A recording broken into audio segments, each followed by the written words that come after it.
Estamos llegando al final de esta cursada de Psico 2. Estamos en la clase número 13. Con esta clase concluiríamos lo que yo hoy les mandé. Bueno, lo estoy grabando el martes, así para que ustedes lo sepan. Yo hoy les mandé el trabajo práctico para hacer el último trabajo que correspondería con el módulo de juventud y adultez, que fue el anteúltimo que vieron. Creo que fue en la clase número 10. Y que también lo repasamos en la clase número 11, y el módulo número 5, que es el módulo de tercera edad o vejez, como lo solemos llamar.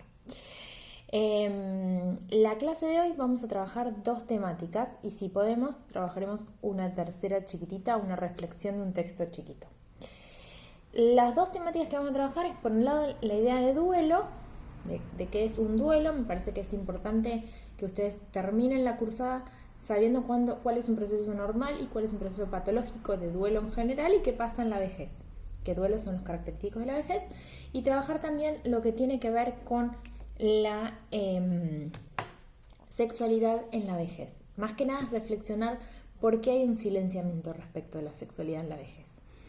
Si nos sobra un ratito, aunque sea, reflexionar sobre un texto respecto a el género y cómo el envejecimiento impacta de diferente manera en el género. Si nos queda un ratito. ¿Qué vamos a trabajar la clase que viene? Que la clase que viene ya no sería algo que ingresa o entra dentro de lo que va a ser evaluado, pero sí me parece relevante, quizás a alguno le interesa, más que nada lo tomé en consideración porque el año pasado ustedes habían marcado este interés por el tema de vejez. Me parece que es un campo laboral amplio para abordar. Y la idea es trabajar demencias, ¿sí? Es un texto que es optativo, el que lo quiera leer lo lee, pero bueno, yo se los ofrezco para poder trabajar demencia y principalmente las características del Alzheimer.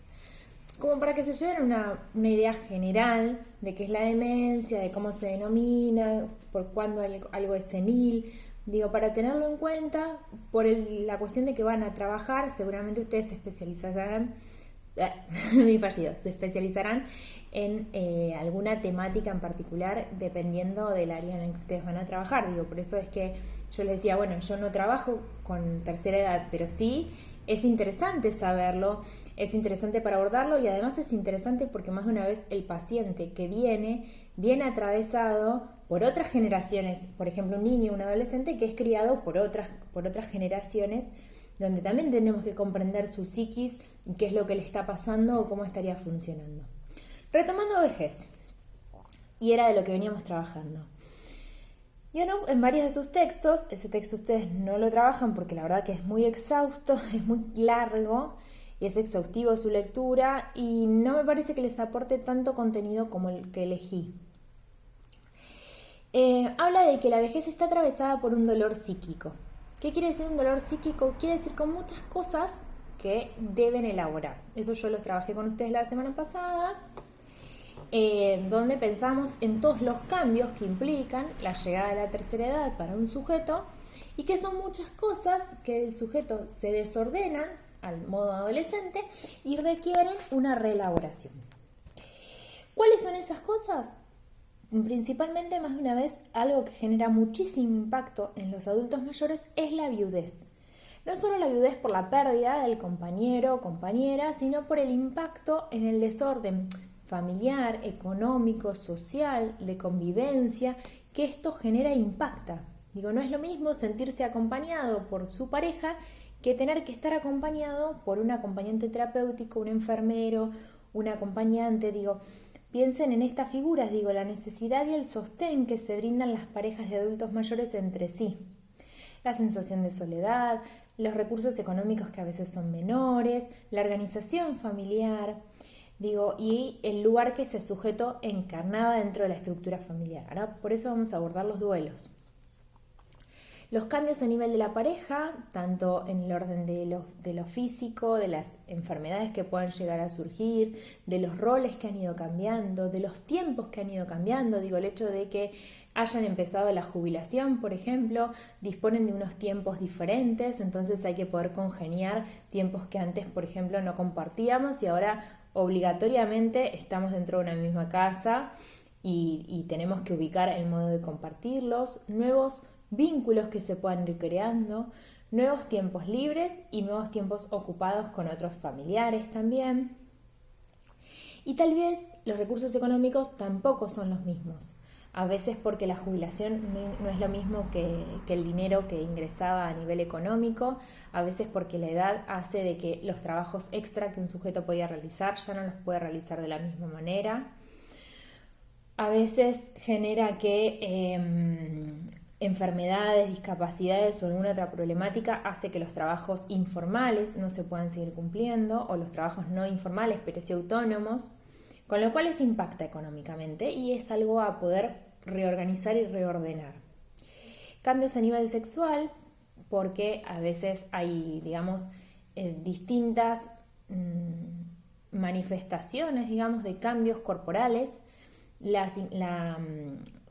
Los espacios de intimidad vienen a ser distintos, la construcción de un nuevo espacio de identidad y la aceptación también de la propia imagen. Digo, esto también es un cambio que tiene que ver con la sexualidad. Cómo yo me adopto esta nueva imagen que me devuelve el espejo y me siento bien respecto a esta nueva imagen. Cómo genera estas controversias, digo, más de una vez por los discursos sociales y el impacto que tienen en esta imagen, más que nada en la vejez. Digo, es interesante acá también la grupalidad empieza a tener un lugar importante, no tal vez tanto en la construcción de identidad, o sí, no me refiero a la construcción de estereotipos que producen en los adolescentes. Digo, no, vistámonos todos igual, pongámonos todos el mismo color de pelo, digo, a eso no, pero sí en la construcción de una identidad, al de pertenecer a un lugar donde también empiezan a escuchar cosas que les pasan singulares y donde se empiezan a ayudar y a acompañar entre ellos.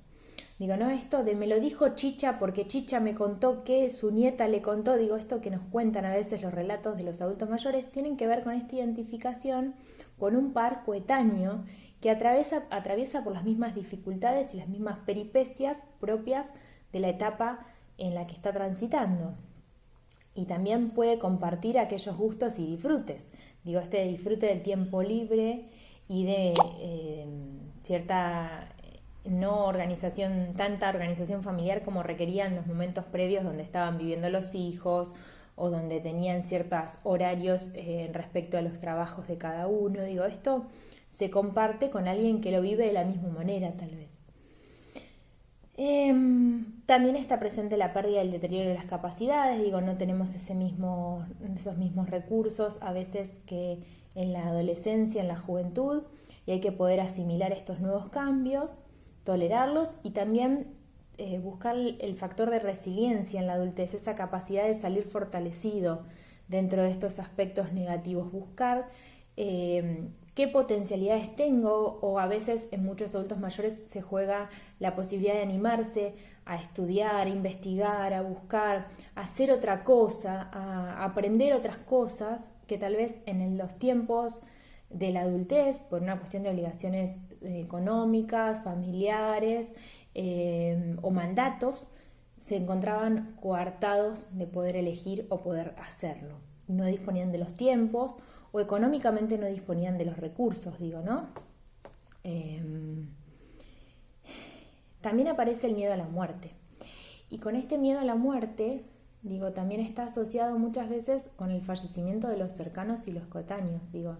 Ellos, al haber transitado una vida larga, digamos, también uno va vivenciando a lo largo de su vida pérdidas de seres queridos, pérdidas de gente coetánea me refiero a de la misma edad, digo, par en cuanto a edad, ¿no? Entonces eso nos va aproximando a la muerte propia también, y eso hace resignificar y repensar los proyectos singulares, el modo en el que uno quiere vivir los años, y hace pensar en proyectos a veces mucho más concretos también, o animarse a hacer cosas que en otros contextos, al no tener la noción de lo finito, del fin, uno no lo haría.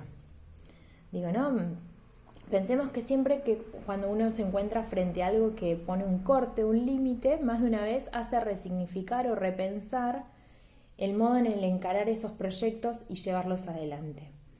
Hay una película, ahora no me acuerdo exactamente, creo que es de Jack Nicholson, y un hombre que es, creo que es el de Hombre en Llamas, pero no me acuerdo exactamente el actor, después se los voy a buscar, que ambos son enfermos terminales y entonces deciden concretar un montón de proyectos que les habían quedado inconclusos, y ambos muy amargados uno entre el otro, viviendo en una situación de bastante nostalgia por el tiempo perdido y en una situación de bastante enojo por el tiempo transitado, se potencian entre sí y encuentran la manera de vivenciar esos últimos tiempos que le quedaba, que no sabían, era incierto, de una manera diferente. Después se las voy a googlear y se las voy a pasar. Es interesante, me parece que son recursos como interesantes para poder pensar la vejez desde otro lugar y no siempre desde el lugar peyorativo del no querer llegar a la vejez. Hay una cuestión, muy de resistencia a esa tercera etapa.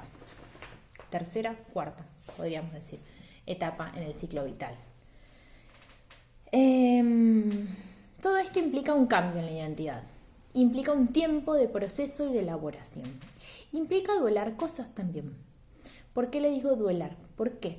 Porque implica aceptar cosas que están perdidas y aceptar las pérdidas de esas cosas para que esa energía o esa libido que estaba depositada en eso que nunca se concretó pueda estar depositada y se pueda sacar de acá para poner en otra cosa u otro proyecto que pueda renovar energías. Más de una vez esta etapa de la vida hace que los vínculos o se cierren o se abran. ¿Qué quiero decir con esto? O intento volver a establecer un vínculo, por ejemplo, con mi hermano, con un tío, con un hijo que está roto, o lo cierro en absoluto. Se producen estas cuestiones, son momentos decisivos respecto a los procesos, y esto se debe a la noción a veces de la finalidad. También hay que pensar el duelar el hecho de la vida laboral, el duelar este lugar de la utilidad laboral que tenía mi cuerpo. Piensen en una sociedad que estamos muy atravesados de la utilidad de nuestro cuerpo para lo laboral. Nuestra sociedad piensa que si no servís para el trabajo, no servís. Estamos muy atravesados por esa lógica. Nos preparamos años y años y años para trabajar. Me parece que la lógica está buena que los pibes lo empiecen a pensar no solo para trabajar, sino para trabajar de lo que les gusta. Porque cuando uno pone placer en la actividad que hace, eso genera otras producciones. Pero piensen que más de una vez el discurso es terminar la secundaria porque si no, no vas a conseguir trabajo. Piensen como nuestra vida está ordenada en relación al trabajo. Entonces, el fin del trabajo marca un impacto profundo y es un duelo laboral. Un duelo respecto al rol que yo cumplía. Más de una vez, las personas adultas mayores actuales han atravesado toda una carrera en su trabajo que implicó dejar de lado estudios, que implicó dejar de lado proyectos personales por el pos de llegar a un escalafón alto.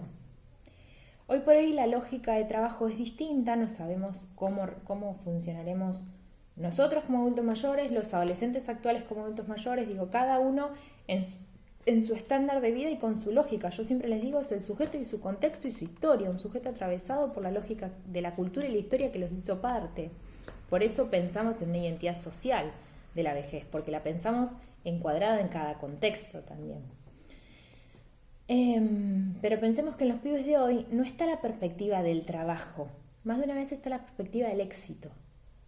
Con lo cual esto es a veces hasta mucho más frustrante y mucho más, ¿cómo decirlo? Los deja muchos por fuera. En esta lógica de no voy a llegar, no voy a alcanzar, trabajo de cualquier cosa, por una cuestión económica y sin la idea de un proyecto identificatorio que es lo que nosotros pensamos en la juventud. Sin irme de tema y retomando un poco el tema, pensemos ahora qué implica un duelo. El texto de Jakub, porque siempre digo Yunus, es Jakub. El texto de Jakub plantea que hizo un estudio sobre el lenguaje y la palabra de donde viene duelo, y la palabra de donde viene duelo tiene dos acepciones. Duyun creo que se llama y Duyen creo el otro. Ahora sí, se las leo porque no las... Duyun y dolus, ahí está. Duyun y dolus. Duyun viene del latín, entiendo que es del latín más antiguo, implica la palabra guerra o combate. Piensen, así como para pensarlo, que cuando nosotros hablamos que es un duelo de cuerpo a cuerpo, estamos pensando en un combate. Sin embargo, si decimos es el duelo de un familiar, es el duelo de un pariente, es el duelo por algo que se perdió, estamos pensando en algo del orden del dolor. Con lo cual, dushem es guerra y dolus es dolor, implica dolor. Si pensamos las dos palabras forman parte de un duelo. Un duelo es un proceso que implica un combate consigo mismo, implica una guerra con distintos sentimientos ambivalentes, distintos, controvertidos entre la tristeza y la necesidad de restablecer los vínculos con el afuera, que se juega con mucho dolor. Un duelo implica tristeza, implica dolor, implica una pérdida, con lo cual eso de por sí, narcisísticamente, para mi propio yo, implica un duelo, algo que me duele. ¿Sí? No podemos esto de no llores en un duelo, la realidad es que no estés mal, no, porque es inherente a la vida misma, porque es algo que importa. Si a mí algo no me importa, si yo algo, piensen en esto. ¿Vieron cuando nos traen las cosas descartables? Te traen algo del delivery, te traen la caja de cartón y uno la tira. ¿Por qué la tira? Porque para uno es descartable, no sirve, no tiene valor, no tiene un valor, tiene valor económico, sí, pero no tiene un valor para mí afectivo para poder conservarlo o guardarlo. Sin embargo, la asadera la guardo. Tiene un valor económico y a su vez para mí es importante. ¿Sí? Bien. Piénsenlo en otro espacio. ¿Qué es lo que duele? Duele porque alguien que yo quería mucho, que para mí era importante, o algo que yo quería mucho, que para mí era muy importante, ya no está más y no lo puedo recuperar. No hay posibilidad de volver a tener eso otro. No hay reversibilidad posible. Entonces eso duele un montón. Ese otro, a su vez, a mí me ubicaba y me reconocía desde un lugar diferente. Con lo cual lo que he perdido también es ese reconocimiento de ese otro. Por eso duele tanto. Piensen que los ojos de un fallecido son ojos vacíos. ¿Por qué son ojos vacíos? Porque son ojos que no reconocen a más nadie. Que no pueden ubicar una ida y vuelta. No es una mirada, es un ojo. Ni siquiera mira. ¿Sí? Ahora el ojo de alguien vivo es un ojo que retribuye una mirada, devuelve una mirada, produce un efecto, tiene emociones. Con lo cual, lo que duele en el duelo, además de ese que no va a estar, es ese que no me va a reconocer desde ese lugar, que no va a estar para establecer un vínculo, una relación. No lo va a suplantar nadie.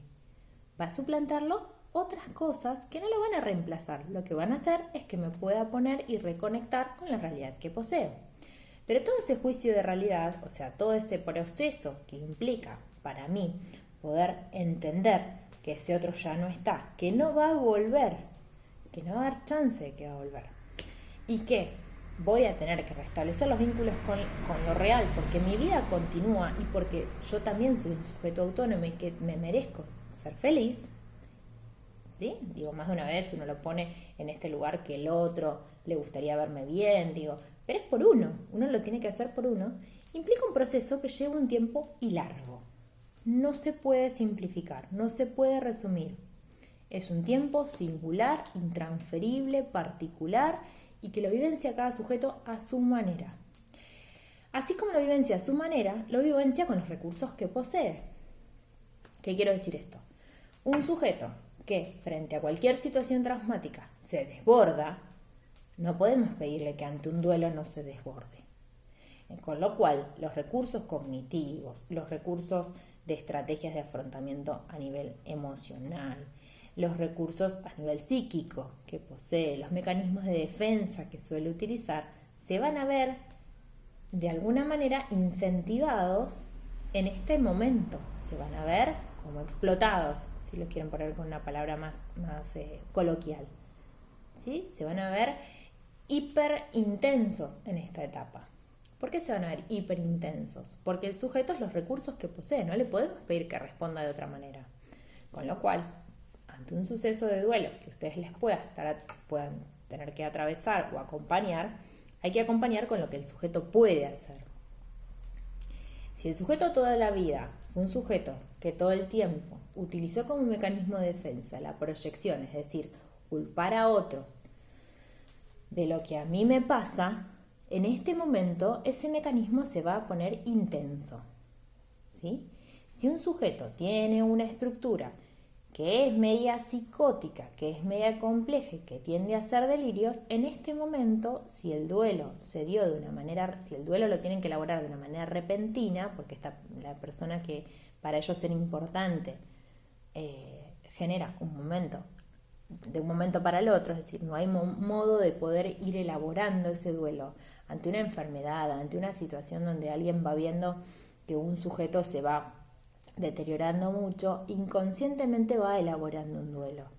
Va elaborando un duelo por el sufrimiento psíquico que nos causa. Esto es a veces medio egoísta pensarlo, pero es así. Digo, el sufrimiento psíquico que nos causa a nosotros, el no poder el no poder ayudarlos y de alguna manera también esta frustración que causa el no poder ayudar al otro.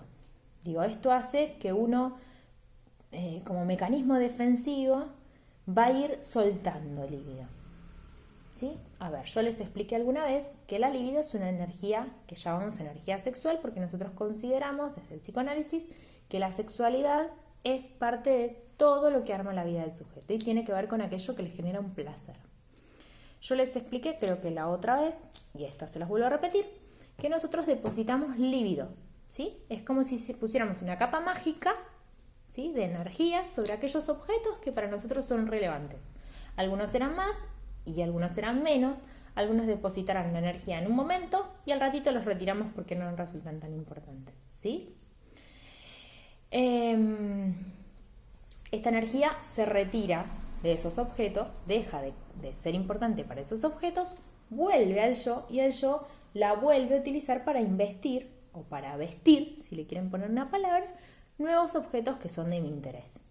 La vida es un ciclo de estas cosas. Digo, por eso cuando uno vende algún objeto que le era importante, es como que le cuesta soltarlo, ¿vieron? Y cuando un objeto no te es importante, lo soltás. Digo, ¿qué nos pasa a veces con ropa? Hay ropa que queremos soltar y hay ropa que de alguna manera, digo, a muchos varones, porque los conozco a los varones, pero puede haber en muchas chicas, hay camisetas de fútbol que les cuesta un montón darlas, digo, donarlas. ¿Por qué las van a donar? Digo, se preguntan estas cosas, pelotas, juguetes, digo, ¿no? Hay cosas que uno quiere conservar y atesorar. La libido está puesta ahí todavía.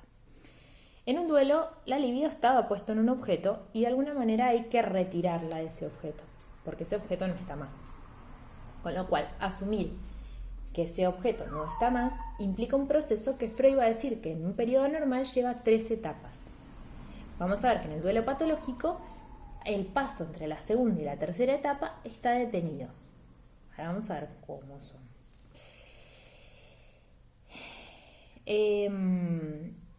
A su vez, la pérdida de ese objeto, ahora las vamos a ver las 3 etapas, pero antes de avanzar con las 3 etapas, vamos a cerrar un poco la idea de duelo.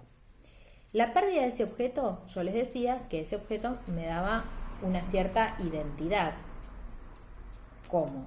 Retribuyéndome un lugar, un rol, una función importante. ¿Qué sucede cuando esta persona no está más? Lo que me sucede es que ese rol, esa identidad que el otro me otorgaba, me queda vacante y tengo que reorganizar mi identidad. Como así también reorganizar mi vida, porque mi vida muchas veces está en función del otro. Piensen, yo les decía, en los adultos mayores en la viudez, digo.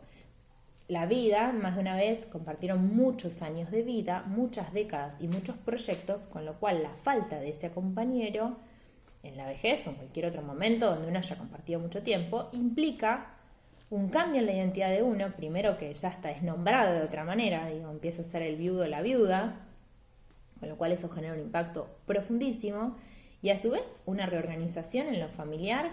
¿Cómo me voy a organizar? ¿Cómo voy a planificar ante un encuentro, digamos, familiar que no está, ante un almuerzo, ante los tiempos que uno tenía organizado en su casa, digo, y genera un impacto profundo en la identidad. Y en la propia identidad también, en el replanteo de, ¿y mi vida ahora cómo continúa? Digo, esta idea que surge, digo, ¿y ahora cómo sigo sin él o sin ella? ¿No? ¿Cómo lo planifico? hay algunos mecanismos medios maníacos de negación que hacen que rápidamente un sujeto busque un modo de reemplazo de ese objeto. Eso no es una elaboración de un duelo. Una elaboración de un duelo lleva tiempo, cada uno tiene sus tiempos singulares. Nadie dice que vaya a estar de luto 300 millones de años, ni 2 años, ni 1 año. Digo, eso es singular, pero lo que importa es que haya habido un proceso ahí. Un proceso de significación que ese otro no está, no va a estar y no va a ser reemplazado por ningún otro. Que lo que vuelva a formar es distinto. También pensemos que un duelo está marcado también contextualmente por las variables culturales, por las variables sociales, que eso impacta en los tiempos y los procesamientos de esos duelos. ¿Sí? Digo, no es lo mismo en nuestra cultura que en otras culturas. Los duelos se elaboran de una manera distinta. Fíjense que creo que es en Chile que cuando fallece alguien se canta, se elige una canción. Nuestra manera de elaborar los duelos es bastante como el tango, muy nostálgica, muy desde un lugar muy tanático, muy oscuro. Digo, ¿no? Es este lugar que por suerte esto se ha ido relajando un poco, pero esta idea de que nos teníamos que vestir todos de negro, de que en un duelo era un silencio absoluto, digo, eso no hace al sujeto en sí mismo, ni hace a la elaboración de ese proceso. La elaboración es singular y cada uno lo va a ir pudiendo hacer en sus tiempos y sus modos. Y el impacto subjetivo que cada uno le haya generado la pérdida de ese sujeto. No hay recetas mágicas y no lo hace una vestimenta, considero yo. Digo, el vestirse de rojo, azul, amarillo no hace a que se respete más o menos el dolor del otro, porque en realidad lo que hay que respetar en un momento de duelo es el dolor de los que están, más que la persona que no está, ya no está. O sea, cada uno tendrá sus pensamientos religiosos, se los dejo a su criterio, pero lo que hay que respetar es al otro que está sufriendo, que está doliente. Está atravesando un duelo y está doliente y está en un proceso conflictivo. Con lo cual eso implica un acompañamiento distinto, sin recetas. No hay recetas. Uno les puede brindar su acompañamiento y su apoyo, pero el dolor es del sujeto que lo está atravesando y del grupo familiar que lo está atravesando. La finalidad de un duelo tiene una finalidad que van a ustedes leer que se llama adaptativa. Un duelo normal. Un duelo patológico queda congelado sin poder soltar a este objeto perdido, le van a decir el objeto que ya no está más. Y totalmente capturado o tomado por aferrarse a los objetos internos. ¿Qué son los objetos internos? Que lo van a leer y no van a entender. Tiene que ver más que nada, asocien ustedes con los recuerdos, con esta internalización que cada uno hace de los otros. Digo, esto que uno guardó de cada uno que yo, por ejemplo, guardé de cada uno de ustedes. Entonces, si a mí me dicen, no sé, alguno de los nombres de ustedes, yo tengo un recuerdo, una manera de pensarlos y un vínculo que se puede haber construido. Y ustedes van a poder decir de cada uno de sus familiares el vínculo que cada uno pudo haber construido. Ese vínculo que ustedes construyeron, que está basado en recuerdos, en experiencias compartidas, eso es el objeto interno que ustedes guardaron. Me perdí lo que iba.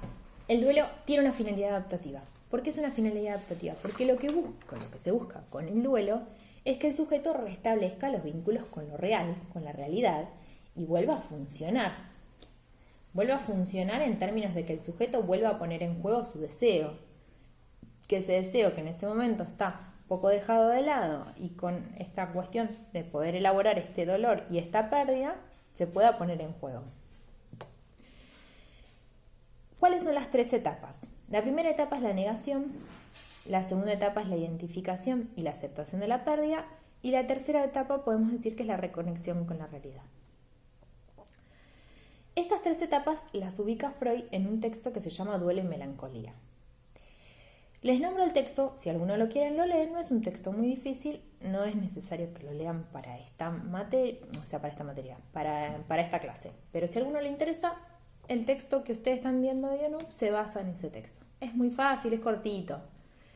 Lo que intenta plantear es la diferenciación entre las patologías de la melancolía, que en realidad lo que él llama melancolía es lo que hoy nosotros llamamos depresión, y el duelo. El duelo es un proceso natural natural en términos de que se ocurre, saludable de que ocurra, consciente e inconsciente, digo, hay un proceso consciente y un proceso inconsciente, y tiene un tiempo, un proceso. Pongámosle como tiempo, si quieren, depende qué tipo de duelo son y de quién es y qué características tiene, digamos. A ver, un duelo de un hijo puede ser no terminado. Hay que ver cómo se reconecta con lo real. Un duelo de una pareja puede llevar años, 2 años, 2 años es el tiempo que se estipula hasta que el sujeto restablezca los vínculos con lo real. O sea, con la realidad en tanto deseo, pueda ponerlo en otras cosas, pueda vincularse con otras cosas. Es el tiempo que se espera, digamos. Puede que ocurra antes, y sería buenísimo porque el sujeto puede establecer otros vínculos. Puede que no ocurra, entonces si esto no ocurre, ahí estamos dentro de un duelo patológico, un duelo que no se adapta, que no reorganiza lo real ante la pérdida, digo, no adapta que eso no va a estar, que no va a volver, que, a ver, esto es lo que tenemos, volvamos a hacer con lo que tenemos, digo, ¿no? ¿Cómo me organizo familiar, en lo personal, en mi propia salud, cómo me ocupo? Todo esto que implica la tercera etapa. Ahora vamos a definir las 3 etapas. Pero quería decirles esto como para que ustedes tengan en cuenta que Freud intentó darle una explicación, que una depresión no es un duelo, ¿sí? Que una depresión tiene que ver con algo más estructural. Una melancolía tiene más que ver con algo estructural. Y tiene más que ver con algo donde hay se llama una introyección del objeto en el yo. O la sombra del objeto cayó sobre el yo. Lo pueden haber leído de esa manera si ustedes leen ese texto. Tiene que ver con que ese yo se siente tan culpable que todo el tiempo se reprocha de ese objeto perdido y está a merced de tratar de no poder ser feliz por ese objeto perdido. En la depresión lo que sucede es este lugar de no permitirse ser felices ni poder poner la energía en otra cosa que no sea el estado de dependencia de alguien. En la depresión suele haber una situación de mucha dependencia de otros, porque hay un gran temor a perder el amor de los otros y a perderlos. Digo, hay algo del duelo que no se elabora, ¿me entienden? ¿Me siguen? Digo. Vamos con el duelo normal, lo que se llama duelo normal, digamos, un proceso saludable de duelo y un proceso patológico de duelo. Un duelo normal tiene 3 etapas. La primera etapa, que es la negación, es un momento de shock, es un momento de incomprensión de la realidad. Pueden aparecer crisis de lo que se llaman crisis maníacas, o sea que de repente el sujeto se ponga algo bipolar. Puede haber un momento de crisis con delirios, esto puede aparecer. Puede haber ataques de pánico, puede haber situaciones de parálisis. Puede haber un estado, o sea, lo que puede aparecer es un estado de perplejidad, el sujeto no tiene palabras, no puede hablar, no puede decir nada, comienza a llorar, es una tristeza muy grande que inunda. Aparecen los mecanismos proyectivos, es decir, esto que la culpa lo tuvo el médico, que la culpa fue de la clínica, que la culpa fue mía. Por lo general, la culpa siempre es, en este primer momento, es a lo ajeno, a que alguien no hizo algo que tenía que hacer.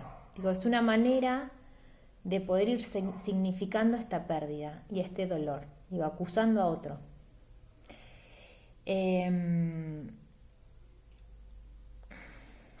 Hay una necesidad de sentir este dolor y hay una necesidad de acompañar este sentimiento de dolor. Digo, este lugar de no llores, en realidad es un lugar egoísta, es un lugar de que a mí me hace mal que vos llores.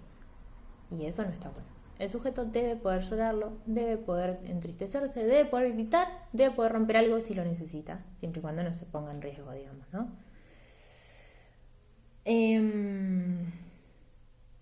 Y trata con mucha ingratitud, digamos, trata de modo muy agresivo a quienes tratan de consolarlo. Pero eso tiene que ver con el proceso, con este momento. ¿Qué pasa también? Pasa algo de que hay un esfuerzo por recuperar a este sujeto. Entonces, este esfuerzo constante por recuperar a este sujeto hace que no quiera desligarse de nada de este sujeto, porque desligarse de algo de este sujeto es asumir que este sujeto no va a estar, no va a volver, no va a usar, nada de esa ropa, por ejemplo, no va a usar nada de esas cosas. Digo, hay algo del orden de deja todo como está, no toques nada. Pero es propio de un proceso, y este proceso es el primer momento del duelo, que se llama la negación. Digo, el mecanismo que prima es este de negar la muerte. Digo, hay algo de escucharlo, hay algo de buscarlo o de buscarla, de entrar a la casa y sentir que todavía hay algún olor. Digo, estos son todos mecanismos de defensa ante el dolor tan grande que irrumpe en el aparato psíquico. Toda situación traumática es traumática para el aparato psíquico porque produce una ruptura del orden, ¿sí? Y produce un desbarajuste de la libido. Digo, esa libido la tengo que retirar ahora tan rápidamente y no sé cómo, ni dónde ponerla, ni no sé cómo sacarla. Porque esa libido que había puesto ahí es como si yo les decía como un pulpo. Digo, puse esa energía ahí porque para mí era importante y ahora para retirarla esto necesita como un proceso. En la vejez, lo que se juega a veces a favor es que han ido, si son de matrimonios viejos, digo, en ambos ya se ha ido pensando esta idea de la finitud de la vida. Entonces a veces eso genera que, si bien produce un dolor muy grande, y esto genera un impacto también psíquico y un impacto físico, a veces también despertando enfermedades o estos procesos, también es como que se va asumiendo este duelo de otra manera que cuando esto sucede, por ejemplo, en la adultez. Un duelo en la adultez es mucho más difícil, en lo que es a una pareja, por ejemplo, es mucho más difícil de elaborar. La segunda etapa, que es la etapa de la identificación y de la aceptación de la pérdida, tiene que ver con un proceso que es complejo. Es un proceso donde es bastante controvertido, en tanto el sujeto tiende a desorganizar la conducta, a no fijarse en su propia a desorganizar la conducta y a desinteresarse por sí mismo, digo. Entonces aparece esto que aparece desalineado, que no se preocupa por su salud, que se empeora su salud, que se trastorna la alimentación, el sueño. Esto aparece una gran tristeza, porque ya lo que empieza, cuando aparece la gran tristeza es porque empieza a aparecer ya un momento de aceptación de la pérdida. Y aparecen los recuerdos como mucho más intensos. Me voy acordando de algo que les tengo que explicar. Ahí vamos con los trastornos del sueño. Un recuerdo que es mucho más intenso y se empieza a poner medio monótono. Entonces uno escucha que la persona recuerda a esta persona fallecida muchas veces en el día con el mismo recuerdo. Esto tiene que ver con un proceso de elaboración donde se está empezando a elaborar y a aceptar de que uno, lo que dispone del otro son recuerdos, que ya el otro no está. Entonces este es todo un proceso. Hay una sensación de que la vida no tiene sentido, hay una sensación de para qué estoy acá, hay una sensación de para quién soy importante, digo, hay un momento de desinterés, hay un momento de ruptura con el mundo exterior, digo, en esto de desenlazarse con el vínculo exterior, rompe vínculos. Además, su estado de ánimo, al no comer mucho, al sentirse feo también dentro, en la imagen por haberse desalineado, al no controlarse la salud, al no comer bien, todo esto impacta en que el sujeto está mucho más irritable. Entonces empieza a romper bastantes vínculos con el exterior. Hay que ver cuán fuertes han sido los vínculos que construyó y cuántos vínculos dispone en el momento del duelo. Digo, pensemos en que hay a veces matrimonios grandes donde se han cerrado mucho a los vínculos exteriores, con lo cual los únicos vínculos que tienen son los vínculos de familia muy cercana y más de una vez el estado de dependencia, a veces en los matrimonios mayores entre la mujer y el hombre, hacen de que haya algo del orden de la desidentificación que se sienta ante la partida del otro. Es decir, si yo y el otro éramos uno, en este proceso de simbiosis, al irse el otro, que me quedé sin una parte. Hoy por hoy, los matrimonios se han ido cada vez, los vínculos, los enlaces, se han ido construyendo con mayor independencia uno del otro. Entonces, creo que de alguna manera, más allá que el proceso de duelo va a ser difícil de elaborar, se disponen de otros recursos. Igual, cada sujeto es singular y sabemos que hay muchos sujetos que hacen parejas muy simbióticas por la propia estructura. Por eso les digo, uno llega al duelo con la estructura que tiene. Un sujeto que es de mutua dependencia ante la pérdida de alguien de cual dependía, la realidad es que el impacto va a ser muy profundo y va a ser una sensación de soledad muchísimo más profunda de alguien a quien ama profundamente, a alguien que partió, pero que de alguna manera puede restablecer lazos o tiene los recursos para construir nuevos lazos. Hay gente que no, o que los lazos que arman son muy adhesivos, con lo cual a veces produce mayor alejamiento que cercanía de los vínculos. Si en algo de acá no me comprenden, me mandan mail, porque no me pueden responder ahora, pero me mandan mail y me preguntan. No tengo ningún problema para seguirlo repensando, porque es un tema que a veces sensibiliza un montón. Digo, a cada uno le peca en el lugar donde distinto, digo, y me ha pasado con muchos temas. Digo, me ha pasado en lo singular con algunos temas que se trabajaban a veces, que me tocaban de un modo particular por mi historia. Así que estoy totalmente dispuesta a escuchar preguntas o cuestiones que les hayan pasado que quieran preguntarme. Esto implica resignificar mi posición. Digo, esta aceptación tiene que ver, ya les digo, es como todo un proceso. Esta es la etapa más larga del duelo. Es la etapa que se suele asociar o se suele vincular con el diagnóstico de depresión. No es depresión, digo, es un momento y un proceso de duelo. Si esto se extiende en el tiempo, estamos ante un duelo que es patológico. ¿Por qué? Porque no se está produciendo la reconexión, no hay una realidad adaptativa respecto del duelo. ¿Sí? El proceso del duelo es un proceso que llega para poder readaptar el sujeto a la reconexión con nuevos vínculos, con los vínculos persistentes, con una nueva reconexión con la realidad ante estas circunstancias. Si quedamos detenidos en esta etapa, lo que va a aparecer es un sujeto que está enlutado todo el tiempo, un sujeto que todo el tiempo está velando la pérdida, con lo cual esto empieza a afectar su salud por estar desalineado, por no hacer los controles médicos. A su vez, el hecho de no cuidarse, más de una vez dejan de tomar la medicación, se ponen muy dependientes para que uno, como hijo, por ejemplo, estén en un lugar de control permanente respecto de la medicación que están tomando. Y esto más de una vez también viene asociado a un sentimiento de cercanía a la muerte que asusta, que da miedo, digo, ¿no? Pensémoslo desde este lugar. Este movimiento de libido que se empieza a dar retirándola del objeto, posicionándola en los recuerdos, provoca de que esta libido empiece a estar más disponible, y si este proceso se da de un modo saludable, va a dar lugar a la etapa de reconexión con la realidad. Antes de avanzar en esta etapa, les quería comentar algo para que lo tengamos en cuenta, que es válido para esto o para el proceso patológico, el lugar del sueño. El sueño, habrán leído o escuchado, tiene que ver con la realización de los deseos, ¿no? Se escucha típicamente. La función del sueño es la de ser el guardián del descanso. Es decir, es la que tiene que garantizarnos que un sujeto pueda dormir. Más allá de lo que sueñe, el sueño tiene que ver con el lugar de que pueda dormir, pueda elaborar psíquicamente todo lo que pasó durante el día y durante el proceso psíquico que estuvo haciendo durante el día, en la noche descansando. Cuando esta función del dormir se ve perturbada por las pesadillas, hay algo del orden que está irrumpiendo y está impidiendo que el sueño cumpla su función.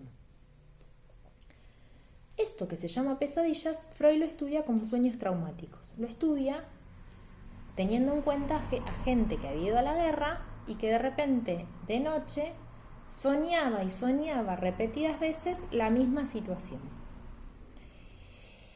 Con lo cual lo que dice es que lo que sucedió en esa guerra fue una situación altamente traumática, altamente disruptiva, y que necesitaba un tiempo de elaborar toda esa carga de cosas para elaborar, como tienen que ver con la muerte in situ, que implica la guerra, en otros tiempos. Entonces el sueño lo que estaba intentando con esta cuestión de repetida de las pesadillas era tratar de darle una ligadura, darle una entidad, de poder enlazarlo con algo y poder procesarlo, aunque sea causando angustia, y pudiendo ponerme a llorar o poniéndome mal, angustiarme por eso que me pasó, que fue muy traumático. En los duelos también aparecen, como parte del proceso, las pesadillas. Por lo general suelen aparecer en esta segunda etapa, que es la etapa de la elaboración, donde aparecen sueños, a veces que tienen que ver más reparadores, que tienen que ver con la partida, con la idea de que el otro me saluda, me explica cómo está. Digo, estos sueños suelen aparecer, son parte de un proceso normal, tienen que ver con este lugar de deshacimiento de la figura física, para pasar a un lugar, digamos, del recuerdo, del imaginario, y a estos objetos internos que yo les decía. No quiere decir que se retira toda la libido, no es que todo el amor que yo tenía por eso se retira, el amor va a seguir estando, digo, no tiene que ver con eso, sino que la energía disponible para poner en juego, hacer otras cosas, ¿sí? O aparecen estos sueños traumáticos que más de una vez tienen que ver con el momento de la muerte, con alguna situación donde uno ve que el otro se cae, se va y no lo puede evitar. Digo, todo esto son intentos psíquicos de procesar este evento tan traumático que es la muerte. La muerte en sí misma no tiene palabras. Es una de las situaciones más traumáticas para el ser humano. No tiene palabras, no hay forma de explicarla. Con lo cual, por eso quería explicarles el tema del sueño, para que lo tuvieran en cuenta cuando se encuentran frente a pesadillas. Algún paciente que les cuenta alguna pesadilla, es pensar que de eso traumático se está queriendo hablar. El inconsciente nos habla de muchas maneras distintas. Nos habla con los sueños, expresando los deseos, nos habla con las pesadillas, expresando algo que no se está pudiendo elaborar, nos habla con los fallidos, cuando hay algo de lo que no queremos decir y lo decimos, o cuando hay algo de la atención que está puesta en otro lado, nos habla de los lapsus, nos habla con los síntomas. Digo, cuando ustedes vieron el caso Rosario, yo les decía, el síntoma está queriendo confrontar, el síntoma es el que viene a confrontar con los padres, que viene a decirle, yo no quiero cantar más. Digo, y no voy a cantar más porque cada vez que quiero cantar me pongo afónica. Sí, bueno, eso tiene que ver con ciertas expresiones del inconsciente que hay que prestarles atención, que son las que el sujeto tiende a desembarazarse, a no querer hacerse cargo de eso. Volvamos, etapa 3, reconexión con la realidad. Tiene que ver con volver a vincularse con los vínculos previos, tiene que ver con volver a construir nuevos vínculos, con restablecer proyectos y planes singulares y propios, con establecer nuevos puntos de interés, nuevos temas, nuevos modos de vincularse con la realidad. ¿Cómo me voy a vincular con esta realidad presente? ¿Cómo me voy a enlazar? ¿Qué voy a hacer con esta realidad presente? Este sería el proceso saludable de un duelo. ¿Qué pasa en un duelo patológico? Hay dificultad para aceptar la pérdida y hay bloqueo en la etapa 3, de la 2 a la 3, que era lo que yo les decía. La tristeza es igual a mayor que en la primera etapa. Digo, hay como una insistencia, yo les decía, de las pesadillas, a veces de los delirios. Digo, es una etapa, la etapa 2 sí queda como bastante intensificada y la estructura psíquica del sujeto tiende a producir delirios. Es un momento donde pueden reaparecer delirios, no me saldrá la palabra exacta, pero es como momentos de reminiscencias, ahí está, del sujeto fallecido. Hay una resistencia. Lo que sucede también es que, vieron que yo les explicaba que en la primera etapa hay la proyección, es decir, como mecanismo defensivo, este lugar de que los otros tienen la culpa. En la segunda etapa, como hay este momento más interno y más angustiante, en algún punto a veces más triste para el sujeto, ya no es tanto el dolor y la perplejidad, sino es la tristeza, lo que prima como sentimiento y como emoción. Es un momento donde lo que empieza a aparecer es que todo aquello malo que el sujeto, digo, a ver, uno cuando quiere a una persona quiere con aspectos positivos y con aspectos negativos. Lo que aparece en los duelos más patológicos y a veces en el proceso 2 de un modo saludable es una idealización del objeto en sus aspectos positivos, en todo lo bueno que tenía, y aquello malo que tenía es introyectado, o sea, es internalizado y recae sobre mí. Es decir, soy yo la culpable. Con lo cual ahí es donde aparece el mecanismo de defensa de la introyección con los autorreproches. Con lo cual fue por culpa mía que se enfermó, fue por culpa mía que salió, fue por culpa mía que fue a comprar eso y le pasó tal cosa, fue por culpa mía. Digo, empieza el momento de autorreproche. Piénsenlo no solo con un duelo de la pareja, un duelo de un padre, de un tío, de un abuelo, Todo esto nos pasa a veces como procesos, digo, ¿no? Primero fue la culpa del otro, después fue mi culpa y después, bueno, se entender de que tal vez tenía que ver con otras situaciones o con cosas del azar, no con mi culpa ni la culpa del otro. En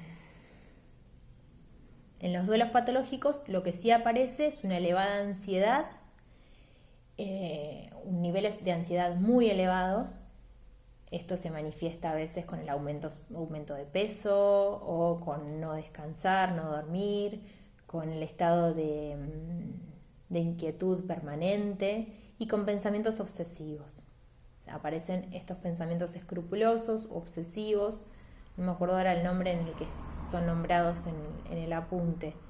Bueno, ya me lo voy a acordar. Estos pensamientos obsesivos tienen que ver más de una vez con muchos rituales que empiezan a aparecer en el sujeto y con estas ideas bastante, a veces uno las piensa como locas, pero de ponerse en la cabeza alguna cuestión y se ponen bastante insistentes con estas cuestiones. Digo, estos pensamientos obsesivos se vuelven algo de lo rutinario y esto queda como un duelo bastante patológico. Y se ven asociados más de una vez con esta lucha reivindicante de la culpa es del otro. La culpa siempre es tuya porque no haces tal cosa y es mía porque le hice hacer tal cosa. Digo, pareciera como que el sujeto que falleció no tuvo nada que ver en eso, fue todo culpa de los otros y nuestra, digamos, ¿no? Desde este lugar. También aparecen descompensaciones orgánicas profundas, debido a la negligencia y la falta de cuidado propio, que esto surge, y esto tiene que ver con esta libido que no se está pudiendo retirar y que está todavía en los objetos y que es difícil de poner en juego en otras cosas, incluso en mi propio cuerpo. Digo, ¿cómo me voy a cuidar? ¿Cómo? Digo, yo tengo una tía que recientemente, no, hace más de un año, perdió a mi tío, digo, ¿no? Una pareja grande, tenían 82 años, 80 años, ambos. Con lo cual, mi tía se juega, ¿cómo voy a ir a una fiesta y yo disfrutar si él no está? Digo, ¿no? Esta lógica. También hay que pensarla en el contexto donde ella transitó el matrimonio, un matrimonio muy tradicionalista, que ahora recién ella se está permitiendo poder disfrutar. Incluso a veces la teníamos que hasta no decir cuánta gente iba a cada evento porque no quería ir, porque no se lo merecía. Digo, estaba en este lugar bastante introyectado, este lugar del autorreproche, del no merecerse. Pero tenía que ver con un proceso de duelo que era normal. Ella lo está elaborando y tenemos que comprender que estuvo, no sé, 60 años juntos, o sea, eran toda su vida juntos. Entonces, con lo cual, habiendo abandonado su país, digo, estando acá solos, una persona que siempre se dedicó a la casa, con lo cual no estableció muchos vínculos por fuera, ni muchas actividades donde se pueda ver pensada en otro lugar o con otros recursos, digo, ¿no? Económicamente no tienen problema, pero tampoco ella tiene otro grupo, otro vínculo por fuera de lo que sea el vínculo familiar. Entonces esto dificulta aún más el proceso de duelo.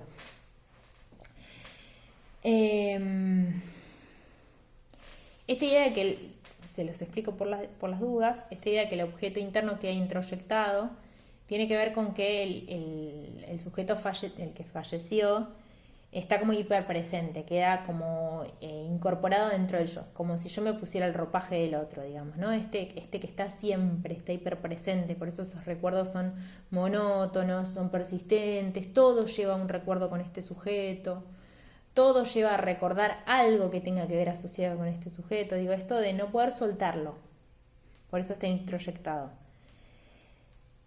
Requieren de un tratamiento diferente a la depresión, porque lo que se tiene que elaborar es este proceso de duelo y no tiene que ver con la depresión en sí misma. La depresión es una estructura. Puede ser que la base de este sujeto sea una base más depresiva, pero la depresión es una estructura en sí misma. El duelo tiene que ver con un proceso que ha sido detenido y hay que ver qué es lo que hizo que ese duelo se detenga en ese punto. ¿Puede tener que ver con la falta de recursos y estrategias de afrontamiento que ese sujeto tenga? Sí. Es decir, cómo esa familia y ese sujeto afrontó otras situaciones traumáticas. ¿Sí? Eso es lo que podemos preguntarnos. ¿Cómo las fue enfrentando? ¿Las pudo afrontar? ¿Las pudo resolver? ¿Las negó y no las resolvió? ¿Qué impacto subjetivo causó para este sujeto la pérdida de esta persona?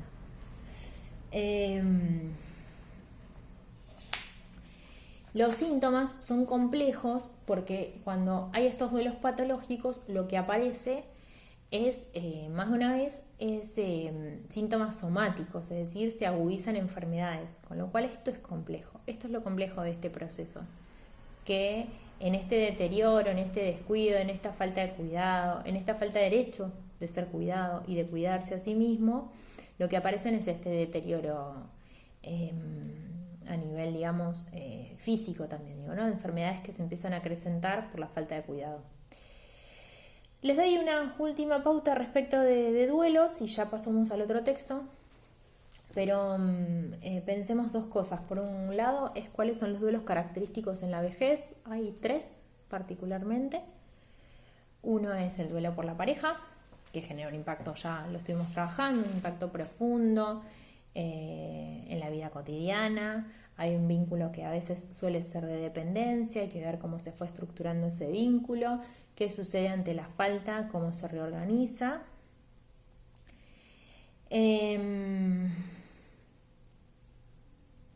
Y yo les decía este lugar de que a veces es considerado como algo bastante elaborado por ellos mismos en términos de que ha sido hablado, más de una vez lo han ido empezando a pensar por esta cuestión de la aproximación de la muerte como algo que se va elaborando en la vejez. Digo, depende de la edad de cada sujeto. También la muerte de una pareja, que lo deja al otro en una connotación de viudez, depende del vínculo que se haya construido. Si un vínculo es un vínculo de opresión sentido por el sujeto, a veces este fallecimiento no es necesario un duelo tan dramático como nosotros lo pensamos, sino un proceso de liberación para el sujeto. Digo, si la sensación era la de opresión, la de dependencia, la de violencia en muchos casos, digo, hay un momento donde se pueden dar dos momentos. Si había violencia y el sujeto se siente responsable, nunca es responsable, pero si el sujeto se siente responsable de tolerar esa violencia, puede haber un mecanismo de idealización del sujeto. Es decir, era el mejor del mundo, no me digas nada porque si no me tengo que hacer responsable de que yo no pude tomar una decisión tampoco respecto de eso, o correrme respecto de eso, que nunca es fácil, nadie dice que es fácil. O puede haber un proceso de sensación de liberación. Si el sujeto tenía elaborado o pensado esta idea de que lo que estaba haciendo el otro no era lo correcto, y hay un mecanismo de enojo con ese que falleció también. Pensemos que en los duelos normales a veces hay un proceso de enojo con el que partió por una cuestión de sensación de sentirme solo, pero tiene que ver con estos mecanismos defensivos de proyección también, chicos. O sea, no es por una cuestión de negárselo. Digo, me parece que hay que acompañar, el proceso es de acompañar precisamente. Y con respecto al momento de liberación, de idealización, esto también suele ser más ligado a un duelo patológico donde no me puedo despegar de este sujeto porque era el mejor del mundo, entonces no puedo restablecer vínculos con más nadie, no me lo merezco. Por eso les digo que depende mucho de la estructura de cada uno. Otro de los duelos a elaborar, que es el duelo que para mí en cualquier momento de la vida es un duelo que nunca se termina de cerrar, más allá de que el sujeto se revincula con lo real, es muy difícil de aceptar, es el duelo por un hijo. Es el más difícil de elaborar porque hay una sensación de injusticia y hay una sensación de quiebre del orden natural. Es decir, nunca un padre pensaría en enterrar a un hijo, es siempre al revés. Con lo cual esto genera un impacto sumamente profundo, genera probabilidades de depresión muy grandes. Es un duelo que dicen que se termina de elaborar recién a los 10 años del fallecimiento, con lo cual imagínense el tiempo que pensamos que lleva a elaborar este duelo. El sujeto necesita muchísimo grupo familiar a ver cómo este grupo acompaña este proceso. A veces es un poco más sencillo de elaborar, podríamos decir, cuando el padre vio que el hijo estaba sufriendo por alguna enfermedad o algún proceso. El impacto si bien es muy profundo, es menos difícil porque uno va deshaciendo ya el libido de ese sujeto que ve sufriendo, que no desea verlo sufrir por una cuestión de afecto y de amor también, digo, ¿no? Pero es el duelo que es más difícil de elaborar y es que es el que más difícil de encontrar sentido a la vida, otro sentido a la vida. Impacta en el resto de las relaciones, rompe relaciones a un principio, suele ser bastante introyectado, suele ser desde un punto de bastante retirada la libido del resto de los objetos y muy vuelta sobre el yo, esto de empezar a retirar libido de otros objetos que no están ausentes, pero donde está con este lugar bastante de metido para adentro el sujeto, podríamos decir.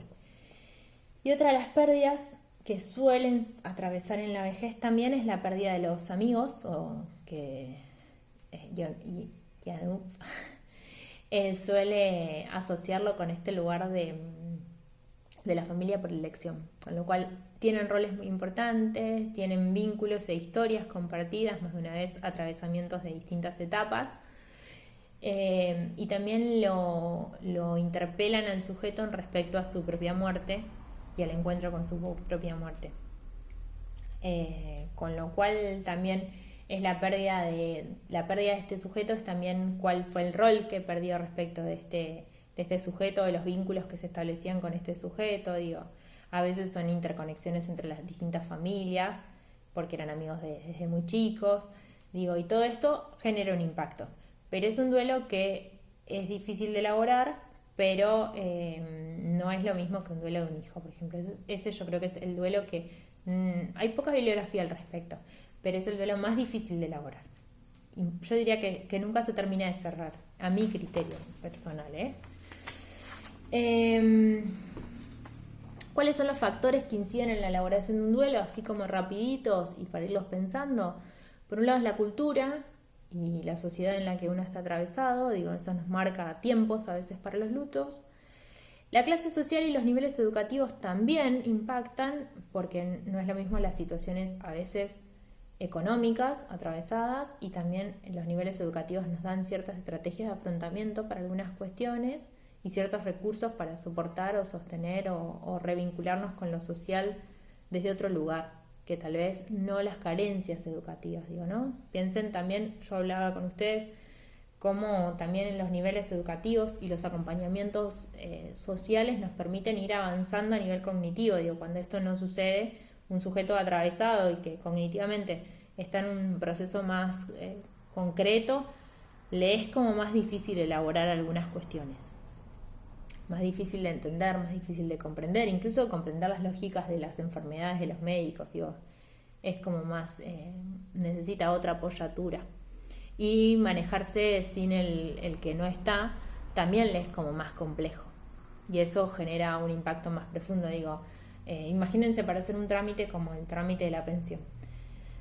Sin recursos económicos, el trámite lo necesito, no lo comprendo, no sé cómo realizarlo. Esto también afecta a mi psiquis y a mi elaboración del duelo de alguna manera. ¿Me siguen? Los intercambios sociales me parece que son fundamentales, las redes de apoyo que el sujeto construyó y tiene. Cómo fue construyendo los vínculos, cómo estableció los vínculos. Eso nos habla del sujeto a lo largo de su vida. Este sujeto que se encuentra solo para elaborar un duelo, que no tiene vínculos con los hijos, es pensar por qué no lo construyó, qué pasó en ese vínculo. ¿Qué fue lo que se opusieron los otros, o se alejaron los otros, o no pudieron acercarse con los otros? ¿Qué fue lo que no pudo soportar, sostener, enlazar? La capacidad psíquica previa me parece que es como fundamental para pensarlo, es decir, qué estrategias tenía para sobrellevar las situaciones traumáticas, cómo se elaboraban a nivel familiar las situaciones traumáticas, cómo se trabajaban, si se habla, si no se habla. Esto nos habla mucho de cómo el sujeto, qué recursos tiene para elaborar este duelo. Si somos en una familia de que ante los duelos hay un silencio absoluto, nadie habla de nada, y de esto no se vuelve a hablar en la mesa porque Juanito se pone mal, La realidad es que es muy difícil elaborar ese duelo.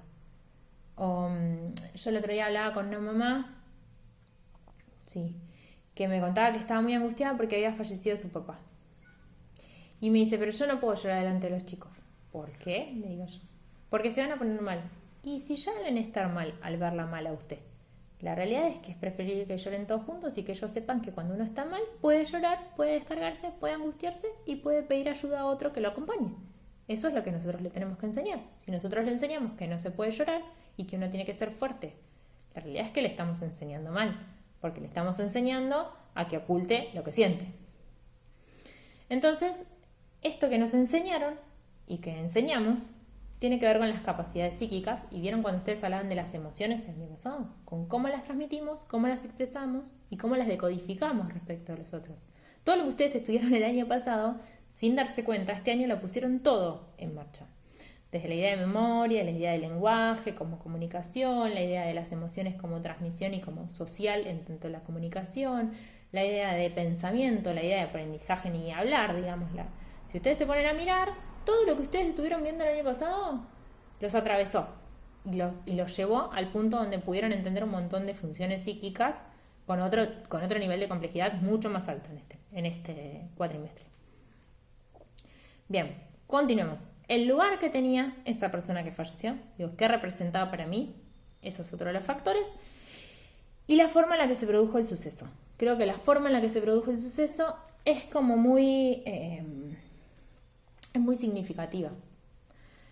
Pensemos en el hecho de los desaparecidos, por ejemplo. Esto de no tener un cuerpo, o los chicos de Malvinas, o los chicos de Cromañón, supongamos, ¿no? Una situación que uno ni se la pensaba. Yo tenía amigos que iban a ir incluso a ver a callejeros.